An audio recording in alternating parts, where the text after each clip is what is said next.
بسم الله الرحمن الرحيم الحمد لله رب العالمين صلى الله على سيدنا محمد وعلى آله وصحبه أجمعين رب اشرح لي صدري ويسر لي أمري واحلل عقدة من لساني يفقه قولي وبعد. We're on Surah Baqarah, verses, we started looking at the creation of Adam, the passage about the creation of Adam, which is verse 30-31, 30-31, 32, that's what we looked at. And just to summarise, because it's a continuation of that, Allah subhanahu wa ta'ala created Adam alayhi salam. And we finished on that point that we have an absolute belief that Adam alayhi salam was created. Human beings were a created species. There is no scope within Islam for the idea of evolution because of Nass al-Quran, because of the text of Quran. And the angels asked the question of Allah subhanahu wa ta'ala, why He would make a creation who's going to cause disorder and shed blood on earth. Whereas the angels, they glorify the praises of Allah subhanahu wa ta'ala. Allah subhanahu wa ta'ala said, Inni a'lamu ma la ta'lamun. I know what you do not know. And the next verses are to show to the angels about why He created Adam alayhi salam. وعلم in verse 31 وعلم آدم الأسماء كلها. Allah subhanahu wa ta'ala taught Adam alayhi salam the names of all things, the names of them, and also what they are. And the sharaf of human beings is based upon ilm. The reason why Allah subhanahu wa ta'ala created human beings is because of the honor that comes with the knowledge that raises him. Although the angels were right when they said that human beings will massacre and they will cause disruption on earth, as human beings do now, more so than any other time in human history, more so now. So the angels were not wrong in what they said, but Allah subhanahu wa ta'ala had a greater wisdom behind why He created, and that's the greatest aspect of the human being, is the ilm that Allah subhanahu wa ta'ala has bestowed upon the human being. ثم عرضهم على الملائكة. Allah subhanahu wa ta'ala taught Adam alayhi salam all the names of things, then He showed them to the angels and said, tell me the names of these if you truly think you can. Now this process is it's not about the angels here, it's about understanding the nature of the human being. It's not about the angels. Even that original question, when Allah subhanahu wa ta'ala said, Inni ja'il, I am placing on earth, He's not, although this is a form of meshwara, and a consultation, but it's not a consultation because many of the mufassirin, they will mention that here we have an example of how Allah subhanahu wa ta'ala consulted with the angels, meshwara. But this is not meshwara in a real sense. This is not taking advice, unlike the Prophet ﷺ, who would take advice constantly from the companions. And it is sunnah of the Messenger ﷺ. So even though many of the mufassirin say Allah subhanahu wa ta'ala is setting down the idea of taking advice, but it's not really taking advice. It's just surat and inform. Right? He says, I'm doing this, and then they ask, why are you doing this? Why are you doing this? They're not rebelling against Allah subhanahu wa ta'ala. It's impossible for angels to do. They're not rebelling against Allah subhanahu wa ta'ala. They want to understand, and we mentioned last week, that's the nature of the question of the believer. It's not to rebel against hukmullah ta'ala. And any time, like Allah subhanahu wa ta'ala gave him a hukm, a ruling, I'm creating human beings. He's given us a ruling. You pray 5 times a day. We're entitled to ask in the way that the angels asked, to understand why we pray 5 times a day, to understand why He's going to place a human being on earth. But it's not i'tirab, it's not objecting to the divine decree. So when we ask, we don't ask to object, we ask to understand, as the angels asked. But at the same time, we should understand, as the angels were made to understand, Inni a'lamu ma la ta'lamun, that I, Allah subhanahu wa ta'ala, know what you do not know. So even though you may ask, you may be told that you don't know, and there are many things which will come. There are many things you may well ask, and you're told it's beyond your ability to understand these things, as the angels were told. So this, and although it seems like it's consulting, it's more just about showing to the angels this is the rank of the human beings. That however pure you are in your glorification and dhikr of me, there's a creation beyond you, who has a rank, who has a maqam was a rank beyond you. And it also highlights what? That the abid is greater than the dhakir. Sorry, my mistake. The alim is greater than the dhakir. The alim is greater than the dhakir. The one who possesses prophetic knowledge is greater than the one who's engaged in dhikr Allah ta'ala. Because the one who does dhikr is blessed. He has a special maqam, and he resembles angels in nature. He's angelic in nature. But the one who carries knowledge doesn't resemble angels, he resembles prophets in nature. He walks the path of prophets. The prophets, they had dhikr, they had ibadah, they had ilm. Angels, they're creatures of dhikr, of Allah subhanahu wa ta'ala, and there were many things that they were not exposed to that the prophets were exposed to. So the alim has a rank higher than the dhakir, because alim is the nature of prophets. And here, we're not talking about ilm as we understand it, because the ulama, and Surah al-ulama, there are many who carry the badge and title of knowledge, of nothing to do with the prophetic way, of nothing to do with the prophetic way. We're talking about those who embody within their beings knowledge of prophecy. They're the ones who have a higher rank than those who merely just do dhikr of Allah subhanahu wa ta'ala. But at the same time, you should never knock dhikr of Allah subhanahu wa ta'ala. It's a special maqam. It's a special maqam. And everybody according to his rank. Al-Ghazali, you studied this last year, Micro Madrasa Bidayat al-Hidayah. He puts people into four ranks in terms of how to occupy yourself during your day. He speaks particularly between Ishraq and Dhuhr time. He gives 4 different things. Either ilm, like it's morning hours, what should you do? He says either engage in knowledge, and says that's the highest. Otherwise, he says ibadah, worship of Allah subhanahu wa ta'ala, and that's next. He says otherwise khidmat an-nas, serving people. Otherwise, work, serve yourself, take care of yourself. But the highest, he said, is knowledge which goes above ibadah, dhikr of Allah subhanahu wa ta'ala. And so that's what's coming out from this. That's what's coming out from this, the rank of the human being who possesses that knowledge of prophecy. So Allah subhanahu wa ta'ala now shows them. ثُمَّ عَرَضَهُمْ عَلَى الْمَلَائِكَةِ. Then he shows all of these asma. He taught Adam alayhi salam asma, the names of these things as they are. Then, and again here, for those who know a bit of lugha, bit of the Sibaways in our midst, right? When he spoke about, he said, Adam al-asma'a kullaha. Then he said, aradahum. There's a distinction between the two, the pronoun. He said he taught Adam the names of all things. But then he says he presented them. And hum here, is usually used in terms of humans. It's used in terms of humans. As though Allah subhanahu wa ta'ala showed the angels the actual existing object itself. And then he said, name each one of these. Whereas with Adam alayhi salam, it's just ilham. Allah subhanahu wa ta'ala is teaching him, this is what this means, this is what this means, this is what this means. But now the angels are, like, they're being tested, they're being examined. So now they're seeing all of these things. And they're told, name these. But the fact not to drag out a grammatical point, but similar to Rabbil Alameen. In Arabic, Alameen is what we refer to as Jama' Mudhakkar Salim. It's a regular masculine plural. It's used for humans, male humans. It ends with a ya noon, waw noon or ya noon, Alameen. We have also what's known as Jama' Taksir, an irregular plural. And there it will be Rabbil Awalim. Awalim is the irregular plural. But Allah subhanahu wa ta'ala says Alameen. A reference to whom? To human beings, the human race. Even though it's speaking about all races, all species, whether it's angels, it's jinn, it's human, it's the fish, it's the animals, the insects, species that we know of and we don't know of. All of them are contained within Alameen. But why does he use the regular masculine plural? Because of sharaf of insan.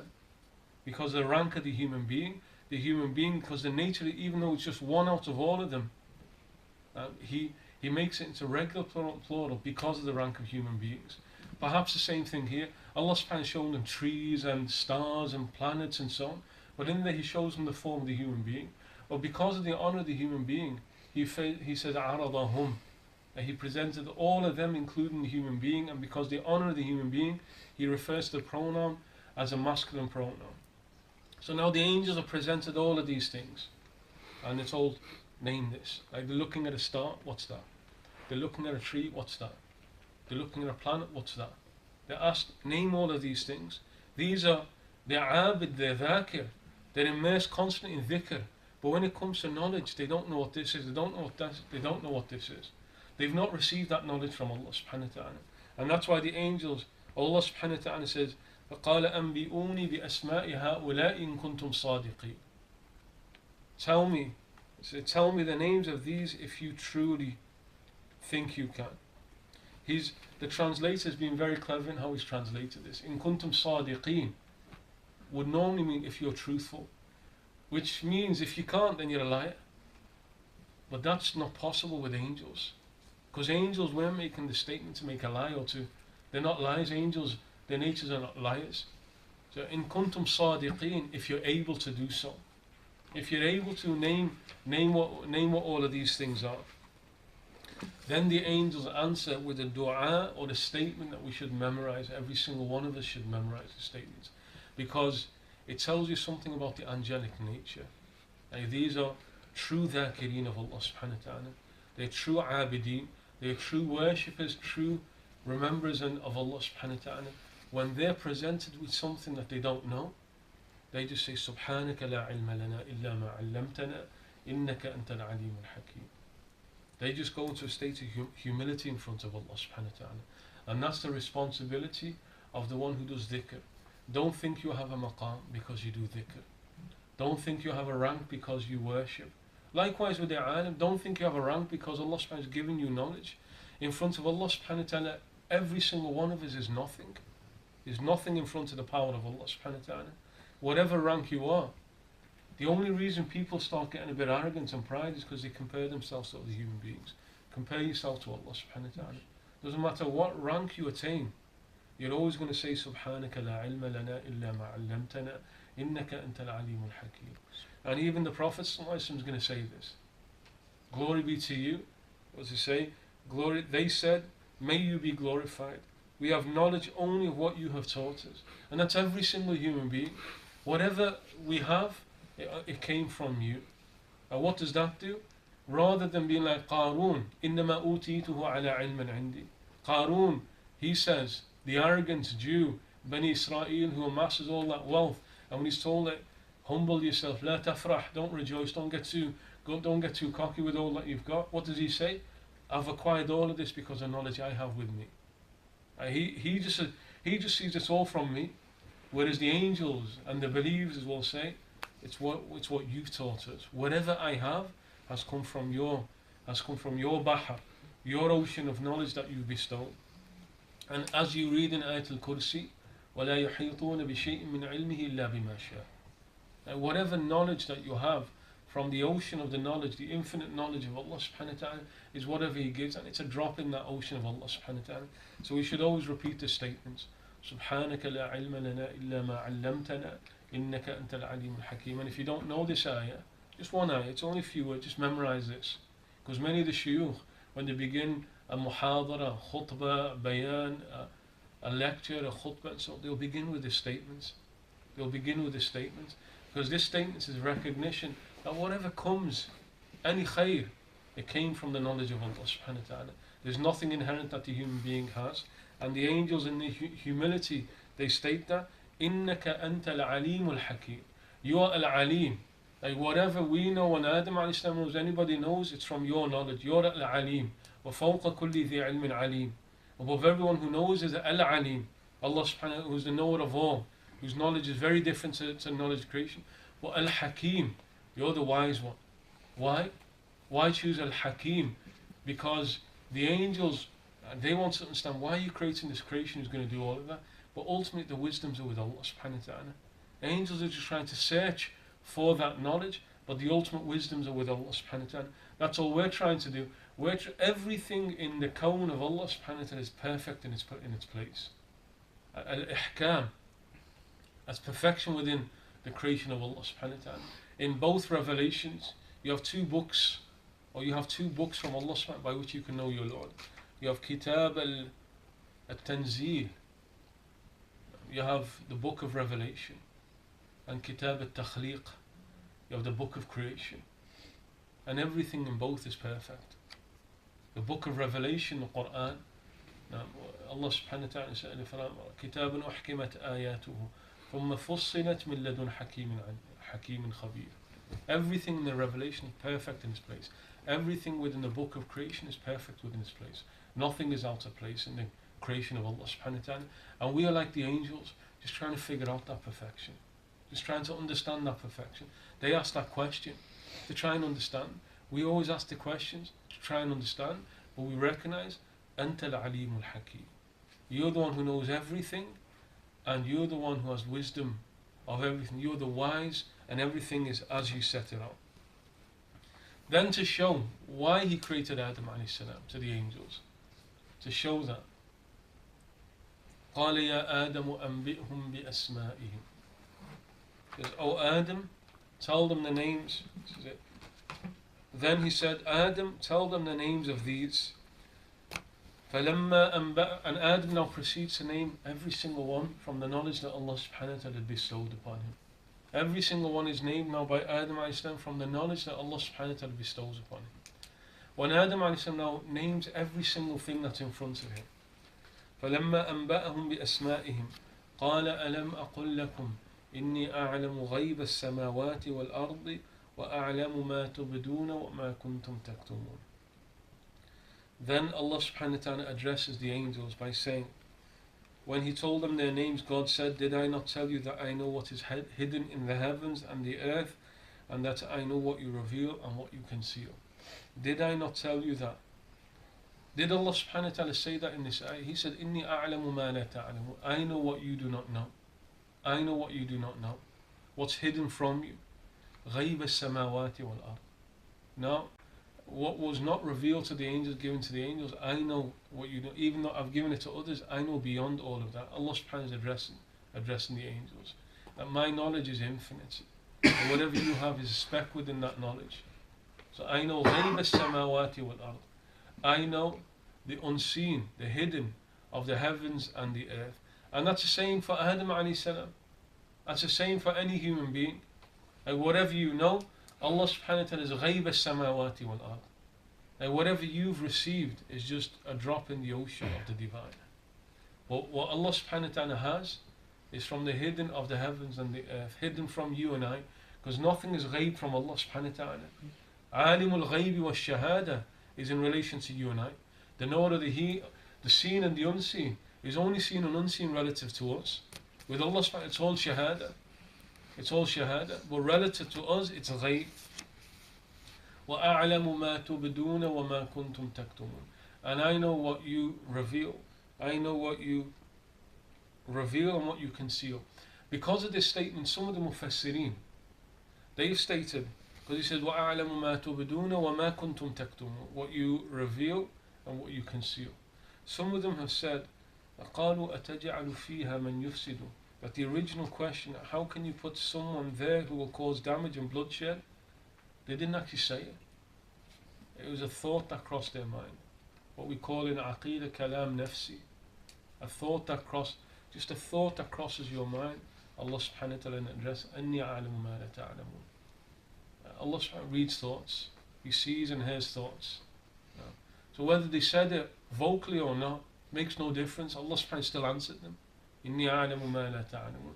And that's a possibility. We don't know for definite. Most of the mufassirin will say that they said it vocally. They verbally said it. And Allah subhanahu wa ta'ala answered. But it's not beyond that they thought it and Allah subhanahu wa ta'ala answered it. Because your thoughts are read by Allah subhanahu wa ta'ala. There's nothing hidden within your thoughts. And we should think about that. Let's assume that's what happened. Allah subhanahu wa ta'ala answered their thoughts. He reads and sees and knows their thoughts. Just as He reads and sees and knows our thoughts. Nothing escapes Him, subhanahu. He had a conversation with them from their thoughts. Nothing escapes the knowledge of Allah subhanahu. Even what we think does not escape the knowledge of Allah subhanahu wa ta'ala. And we're held accountable for our thoughts, just as we're held accountable for what we say and do. What we're not held accountable for is khawatir. Khawatir is something that just comes from nowhere, although it came from somewhere. Khawatir is that inspiration, because you have qarinan with you. Lammatan, the Prophet said that lammatan malakiyya, and lamatan shaytaniyya. You have a devilish inspiration that comes to you, but you also have angelic inspiration. You have Qurana with you, you have a Qareen, you have a devil with you, he speaks to you. You have angels with you all times, they speak to you. Those khawatir, just that fleeting thought that came from nowhere, came from one or the other, came from one or the other. That you're not held accountable for. But when you sit there and you start thinking about this and about that, and that's amal al-qalb. That's an act that you've produced within your heart. Allah subhanahu reads that and will hold you to account for that. He will hold you to account for even what you think, unless it's something that just crossed your mind that came from nowhere. And there's a distinction between the two. So bear that in mind when he said, إِنِّي أَعْلَمُ مَا لَا تَعْلَمُونَ, or more importantly, وَأَعْلَمُ مَا تُبْدُونَ وَمَا كُنْتُمْ تَكْتُمُونَ. He said that to the angels, I know what you reveal and what you keep hidden. Allah subhanahu wa ta'ala knows what you reveal, what you say publicly and do publicly, and what you keep hidden within you. That even when you're by yourself, you still don't say, but it's passing through your thoughts. Allah subhanahu wa ta'ala knows both realities. So then after the examination of the angels, which was really about showing the rank of human beings, then Allah subhanahu wa ta'ala does something else. He introduces another scene connected to the same passage. There's three parts to this, all interconnected. The first, إِذْ قُلْنَا لِلْمَلَائِكَةِ, or إِذْ قَالَ رَبُّكَ, when your Lord said to the angels he's going to create. The second, when he now tells the angels to bow down in front of Adam a.s. The third is when he tells Adam a.s. to enter into paradise. There are three different issues being discussed within the same passage. So now we go on to the second. وَإِذْ قُلْنَا لِلْمَلَائِكَةِ اسْجُدُوا لِآدَمَ فَسَجَدُوا إِلَّا إِبْلِيسَ أَبَى وَاسْتَكْبَرَ وَكَانَ مِنَ الْكَافِرِينَ. وَإِذْ, I think maybe Ibn Abbas or maybe not, but it's something mentioned by the Mufassirin. Whenever you see إِذْ in the Quran, إِذْ something, because إِذْ means when. They say there's hadaf, there's something. Allah subhanahu wa ta'ala says, وَذْكُرْ إِذْ, remember when such and such happened. Whenever you see إِذْ in the Quran, إِذْ, and it mentions something after a passage, it says, when your Lord told the angels, when we told the angels. It's not just when, there's something that was hadaf, mahdhuf. There's an ellipse there, something that's being said but not said, which is وَذْكُرْ إِذْ, remember when this happened, remember when we did this, remember when we said this. Allah subhanahu wa ta'ala is calling you to reflect over these things, calling you to think about these things. So the second one that Allah subhanahu wa ta'ala wants to draw attention to as part of the creation story, the beginning of humanity. وَإِذْ قُلْنَا لِلْمَلَائِكَةِ اسْجُدُوا لِآدَمَ فَسَجَدُوا إِلَّا إِبْلِيسَ أَبَى وَاسْتَكْبَرَ وَكَانَ مِنَ الْكَافِرِينَ. Remember when we told the angels, bow down before Adam a.s. They all bowed, but not Iblis, who refused and was arrogant. He was disobedient. وَكَانَ مِنَ الْكَافِرِينَ. So the translator says he was disobedient. The Zahir of the Quran says he was an unbeliever, he was a rejecter, he was an unbeliever. And we'll come on to that point, because you can argue that translation he was disobedient. Yeah. We'll come back to that point, because he's chosen a translation which doesn't go with the literal of the Quran, but there's a reason why he's gone with that translation. Because the question that's posed is that how can he deny God when he's with God? He's in the presence of God. That's a question that the Mufassirin of Quran pose. If you're not in the presence of the divine, you can reject them. But Iblis is there, and he's in the court of Allah subhanahu wa ta'ala. He's summoned, he's questioned, he's interrogated. How can he then deny God? You can't deny something you witness and you see. So that's a question that's posed by the Mufassirin, and we'll come on to that point. So the first thing here, after showing the nature or the rank of the human being, Allah subhanahu wa ta'ala now wants to further carry on showing this is his rank by telling him, bow down in front of Adam a.s.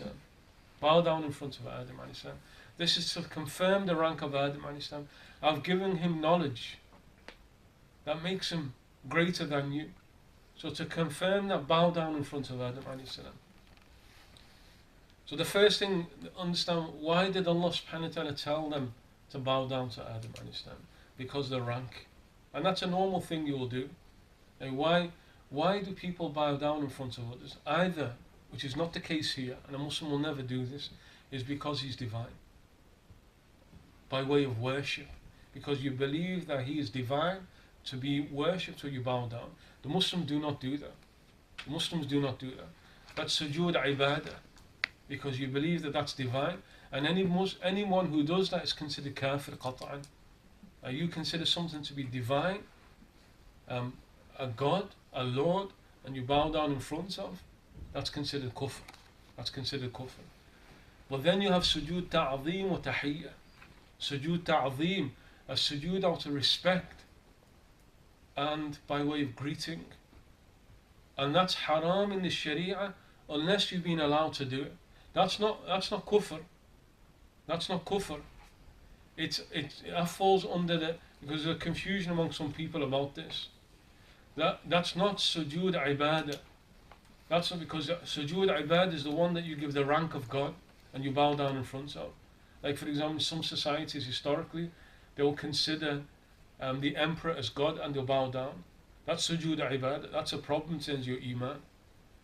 But then, beyond that, in terms of respect and reverence and greeting, that falls within the remit of Sharia in terms of halal and haram. Now, so for example, we bow down in front of the Kaaba. But we don't worship the Kaaba.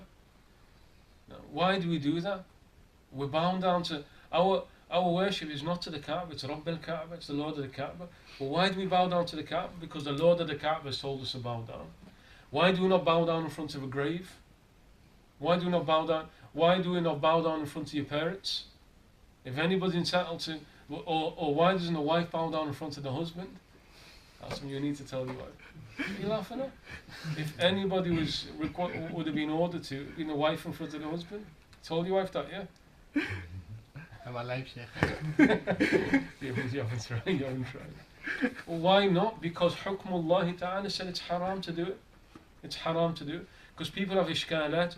Why are they bound down in front of Adam? Why did the brothers of Yusuf? Because Allah allowed it. They're not worshipping him. Allah allowed it. So like when some Muslims say those who bow down in front of graves are mushrikeen, how you made this shirk and kufr?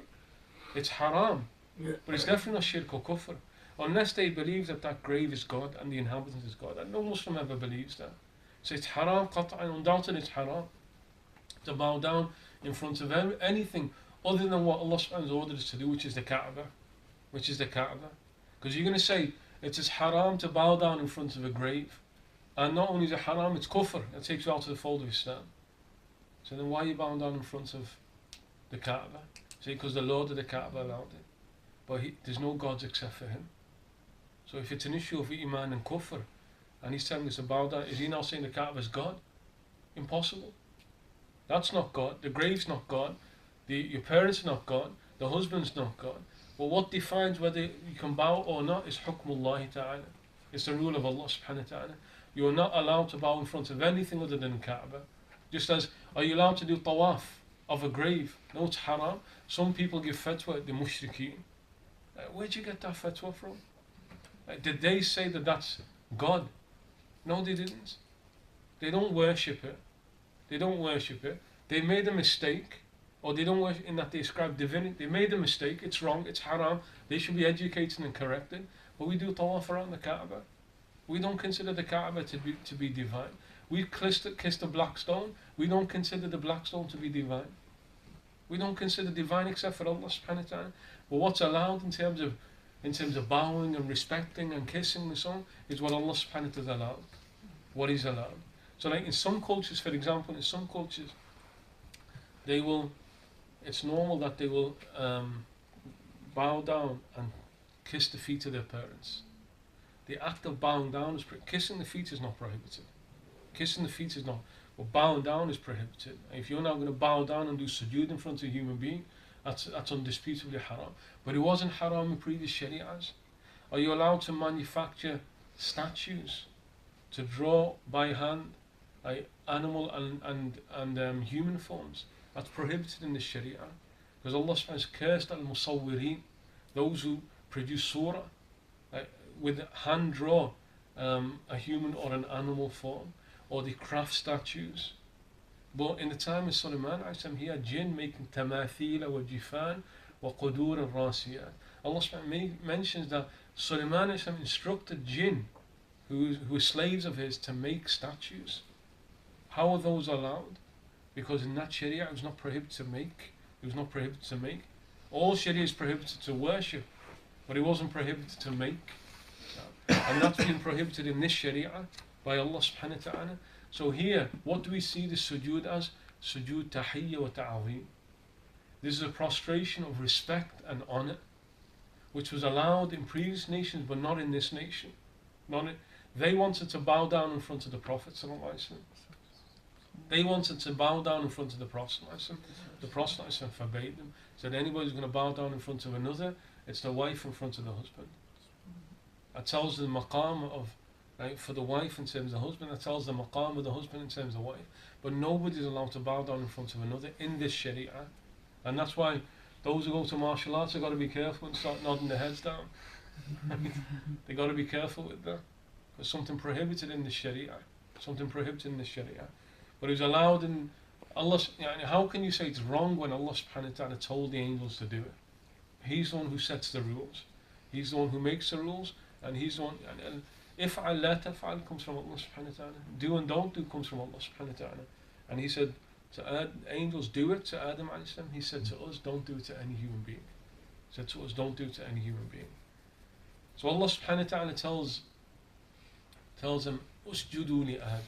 Bow down in front of Adam. Understand again, sujood tahiyya wa ta'zim. Here it's more ta'zim. It's a prostration of honor and respect of the maqam of Sayyidina Adam alayhi salam, who represents jins al-bashar, who represents the human species. فَسَجَدُوا إِلَّا إِبْلِيسَ أَبَى وَاسْتَكْبَرَ وَكَانَ مِنَ الْكَافِرِينَ. All of them, Mufassirin, the scholars of the Quran have a discussion here. Some of them says فَسَجَدَ الْمَلَائِكَةُ كُلُّهُمْ أَجْمَعُونَ. In other places, this story comes in a few places, it says كُلُّهُمْ أَجْمَعُونَ, means every single angel without exception. But there are some who say this order wasn't to every single angel, because Allah subhanahu, when Adam in Surah Safat, when he refuses, Allah subhanahu wa ta'ala said, Astakbarta am kunta min al-'alin. What's al-'alin here?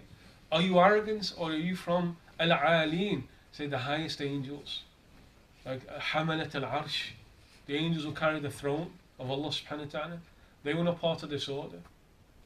The highest angels, al-Muqarrabin, the highest angels. There's some angels, according to some Mufassirin, some angels were not required to. It was the angels who were present at that moment who were required to. And Iblis was one of those who were present at that moment. But others says it covers all angels without exceptions. Without exception, it covers all angels. فَسَجَدُوا إِلَّا إِبْلِيسَ. They all bowed. They all bowed. Angels cannot refuse. Illa Iblis. Illa Iblis. The translator's done a good thing here. Normally you're going to say they all bowed except Iblis. Except Iblis. That's normally how, but he says they all bowed, full stop, but not Iblis. What's he done? He separated Iblis. He's not part of angels. Very clever thing he's done in the translation. Because when you read that in Arabic, you're going to say illa Iblis. That if you say they all bow down except for Iblis, meaning he's an angel as well. But Jumhur al-Ulama al-Mufassirin, the vast majority of scholars say he's not an angel. There are some who say that, like Al-Qurtubi in his Tafsir, he said he's a fallen angel. He's a fallen angel. But the vast majority, they said he's not from the angels. And this is what in language is called istithna munqati'. Istithna munqati'. In English it doesn't work, in Arabic it works. Like in Arabic you can say قام القوم إلا زيدا قام القوم إلا الحمار. Both work. In English it doesn't work. You can say the people stood up to go except for Zayd. Zayd's from the people. That's normal. The people stood up except for the donkey. And you're not meaning one of them who's a donkey. Meaning there's an actual donkey there. The people got up except for the donkey. In English you don't say it that way. Because when you say except for something, it's part of them. But in Arabic you can say that. That's called istithna munqati'. Istithna munqati'. Where the one that you're exempting is not part of the group that was exempted from. That's normal in Arabic language. And that's how we understand illa iblis. Illa iblis istithna munqati'. Iblis is not from them. He was raised up to be with them, but he was not an angel. His nature was that he could disobey. His nature was that he could disobey. Angels' nature is that they cannot disobey. So illa iblis, except for iblis al-la'in, who's not from them. He's not from them. There's an ayah, just to mention that as an example, because somebody a while back asked this. Surah al-Qasas, an ayah. Illa man zalama. Let me just bring out the ayah, Surah al-Qasas. Surah al-Naml.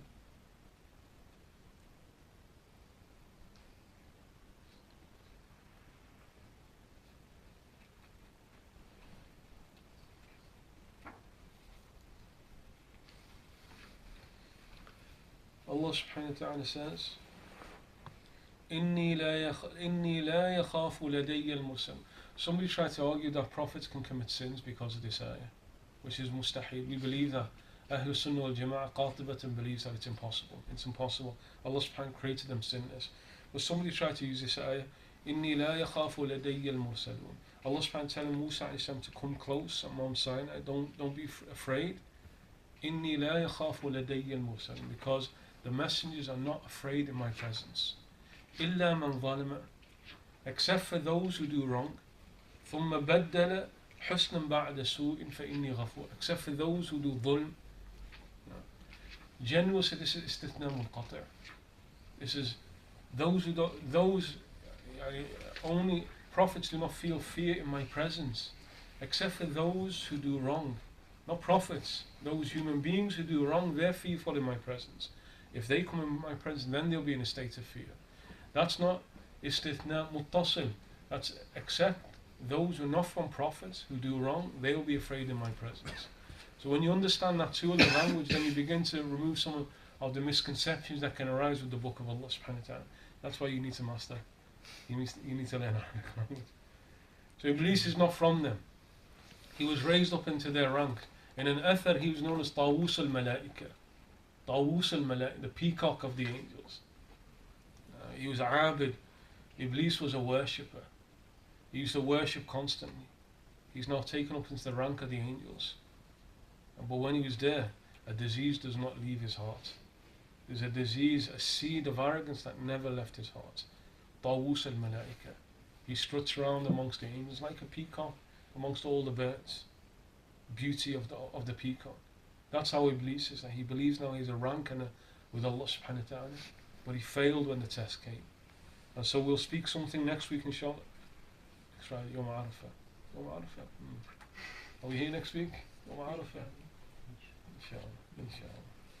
According to some, Yom Arafah. Warrington's still not Yom Arafah next Friday then. Saturday for us. Saturday, yeah. Inshallah. We'll discuss about Iblis and his rejection next week.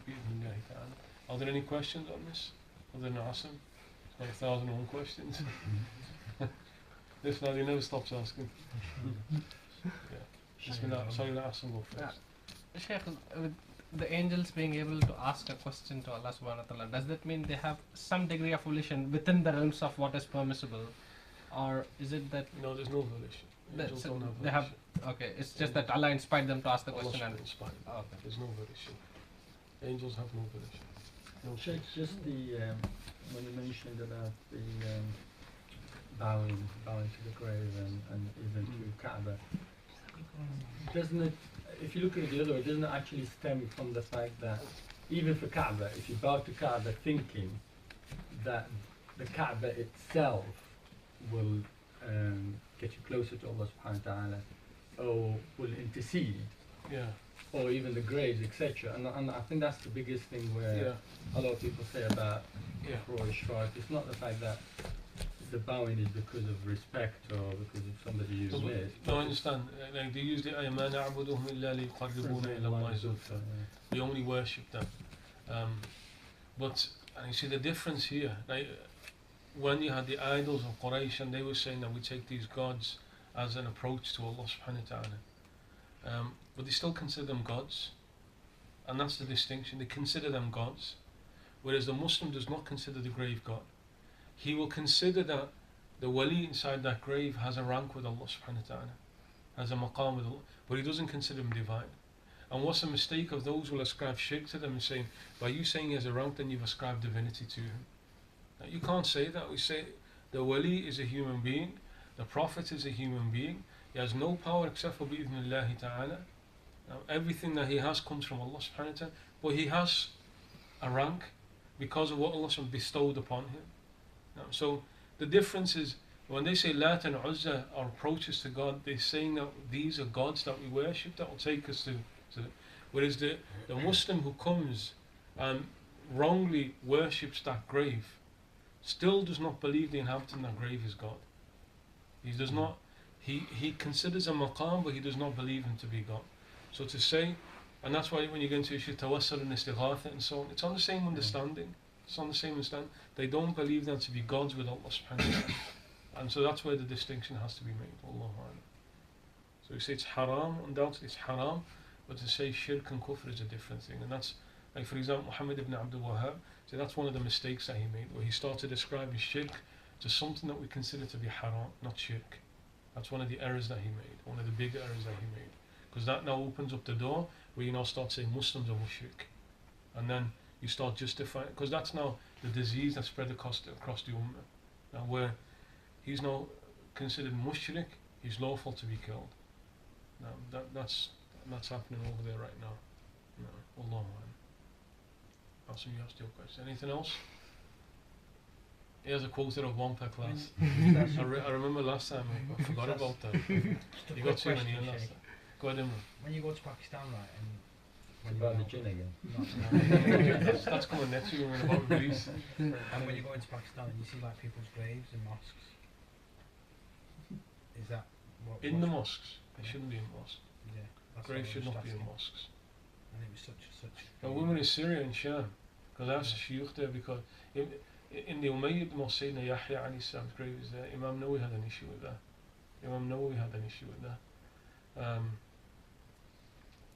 Some of the shiuch, like one of our teachers, Jami' al-Darar, that's opposite the minaret with Sayyidina Isa will descend. There's a Sahabi buried there. Well, so I asked the Shaykh, how can we justify this? He said, we don't consider that part of the masjid. We don't consider that part of the masjid. So a lot of, like, you go to Sheikh Muhyiddin's masjid in Sheikh Al-Akbar in Damascus. Like the actual mazar of the place, it's on the side, maybe beneath, but they'll say the masjid is not that part, it's the rest of it. So if that's how they'll view it, then so be. Other than that, it's not allowed to have graves inside the masjid. The grave of the Prophet being an exception. Yeah. The grave of the Prophet being an exception. Because the Salaf of the Sunnah, because that expansion took place in the time of the Salaf. Because some people now saying whether they actually said, because it came out in the Independent a few weeks ago that they want to shift it out or so, and shift the grave out to the masjid. Whether that was said or not is a different issue. But there are some people who want it out of there. There are some who want it out. That expansion took place in the time of the Salaf of the Sunnah, in the blessed generation. They understood this deen better than anybody who came after. They were okay with that taking place as it is, so it's fine by us. You just mentioned Mizar, so especially in our country, so Mizar is accepted. Mazars are accepted. Are they acceptable? I mean, is it acceptable? To do what? No, are they acceptable as they are? You know, where people are buried. You know, my understanding was that burial should be as simple as possible. It should be. That's the answer. It should be. It should be. Some places they are inside, like you said, and like you said, there's some on the side, and some are outside, and some are inside. Just asking the question, No, I understand where you come from. I understand that point. The Prophet forbade building structures over graves. That's in hadith, that's clear in hadith. And in Hanif madhab it's makruh tahrim. It's sinful to have that. But later scholars, in many of the Muslim lands, in the madhahib generally, it was prohibited. The Hanafi is a bit more stricter on this one. But then they said there's a nas of the Quran that allows it. But there's a debate about that when اتخذن عليهم مسجدا and اتخذن عليهم مسجدا. That's the 7 sleepers in the cave. The believers who won the debate over what to do, they said we'll build a mosque over them. We'll build a mosque. So there's statements in the Quran there. But then there's a counter argument against that. And so you can argue back and forth. What should not be seen, it's a point of difference amongst the fuqaha. It's a point of, the hadith is fairly clear. Later scholars, they said, because of the need of ta'zeem, of respecting the rank of anbiya and awliya, originally undoubtedly it's simple graves, and that's like, it shouldn't be higher than a handspan. There's no doubt about that. And that's how the grave of the Prophet ﷺ was, simple grave.